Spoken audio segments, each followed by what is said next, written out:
Welcome back. Access to potable water and like other basic amenities is a huge challenge for many settlements in different parts of the country. One of such settlements is the Ruga settlement located in Katakwe in the Federal Capital Territory, Abuja. Our correspondent Terry Ikumi has a special report which looks at the plight of these settlers.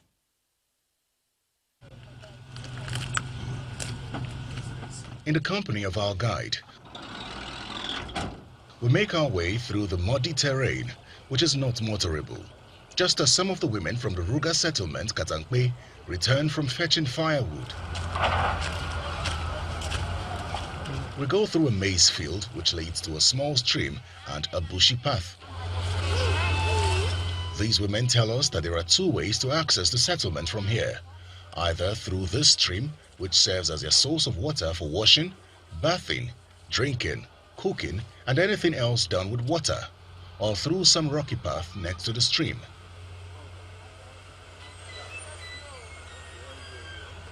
Considerably, we opt for the rocks, and through the bushes we go.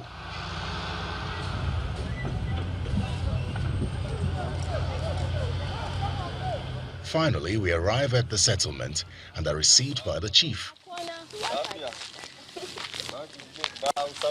Salisu Seidu is 50 years old and tells us he was born here in this settlement, which is now home to over 150 Fulani settlers. Abinda muna bukata anan, muna bukata ruwa, sa'annan kuma muna bukatan kuma makaranta, kuma muna bukatan kuma wurin zama. Kamar yadda a wannan guri yanda muke masu mu da dabbobinmu. He tells us about their source of water.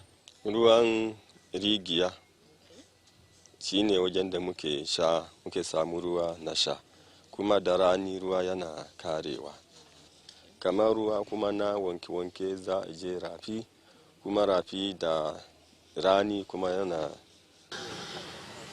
This is the well, which serves as one of the sources of water for the residents. We're made to understand that this is their major source of water, and by all standards, this is in no way clean, and there is no plan or means of getting it clean before they drink it. And we also understand that this water is only available when it rains, and if it doesn't rain, they depend mostly on the Merua, as we like to call them here in the FCT, the guys who sell water to those who can't access it. The source of livelihood here is through sales from their cattle and the popular northern drink, Fura de Nunu. But with the lack of potable water, the question of the hygienic conditions under which the drink is made comes to bear. We are told that 3 people so far have died from waterborne diseases here. Husseini Madaki is the oldest man here, although he does not know his age. He tells us that the settlement is older than the FCT itself.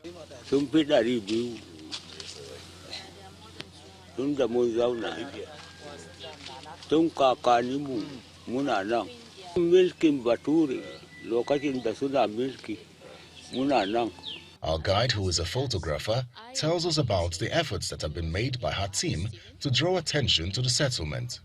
Some group of people actually came to visit the community as regards to education aspect. And these are private, organizations and private individuals who have shown interest in them.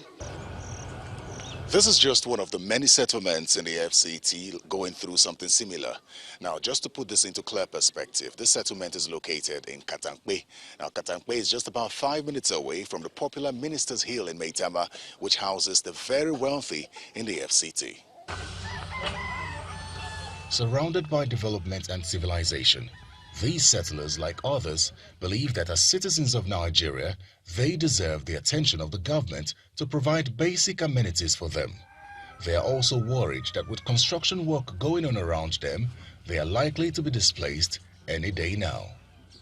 Terry Ikumi, Channels Television News. Let's hear more EPL results from Ayotunde Balogun on Sports News.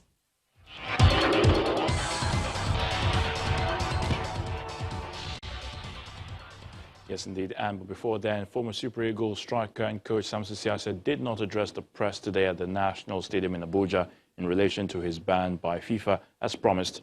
Siasia's associate Opokuri Jones-Ere says the 52-year-old has been advised by legal representatives looking into the issue not to speak to the press at this moment in time.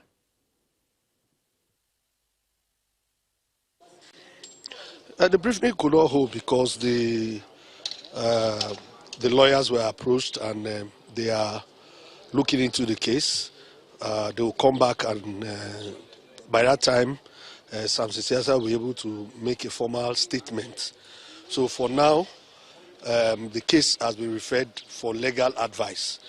So the lawyers had advised that he stays out of the press. That's why I was speaking. That is why I spoke on his behalf, and I'm still speaking on his behalf. So that's the situation for now.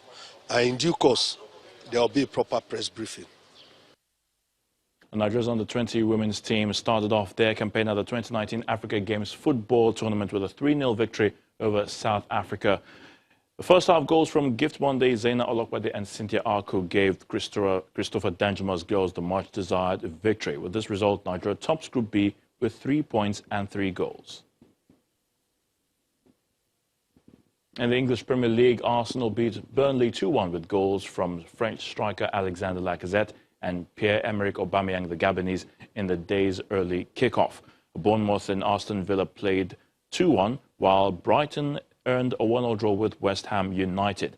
Everton defeated Watford 1-0 at Goodison Park. Norwich beat Newcastle 3-1 at Carrow Road.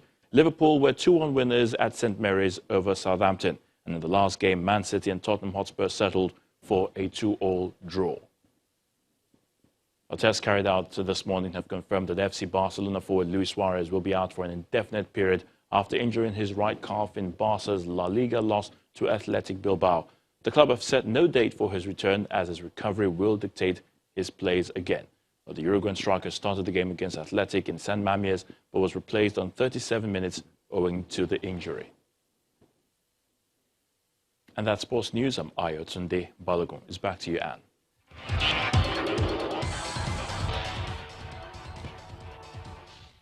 Thanks, Ayo.